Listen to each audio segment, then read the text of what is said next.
I'm reading from The New God Image by Edinger, and I'm reading today from a letter from Dr. Carl Jung, dated June 30th, 1956, to Elined Kotschnig. I'm on page 167. The religious spirit of the West is characterized by a change of God's image in the course of ages. Its history begins with the plurality of the Elohim, then it comes to the paradoxical oneness and personality of Yahweh, then to the good Father of Christianity, followed by the second person in the Trinity, Christ, i.e., God incarnated in man. The allusion to the Holy Ghost is a third form, appearing at the beginning of the second half of the Christian age. And finally, we are confronted with the aspect revealed through the manifestations of the unconscious. The significance of man is enhanced by the incarnation.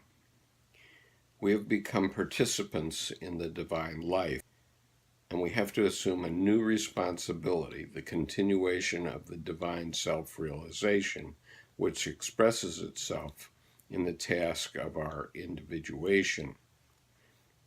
Individuation does not only mean that man has become human as distinct from animal, but that he has become partially divine as well. This means practically that he becomes adult, responsible for his existence, knowing that he does not only depend on God, but that God also depends on man. Man's relation to God probably has to undergo a certain important change. Instead of the propitiating praise to an unpredictable king or the child's prayer to a loving father, the responsible living and fulfilling of the divine will in us will be our form of worship of and commerce with God. His goodness means grace and light, and his dark side, the terrible temptation to power. Man has already received so much knowledge that he can destroy his own planet.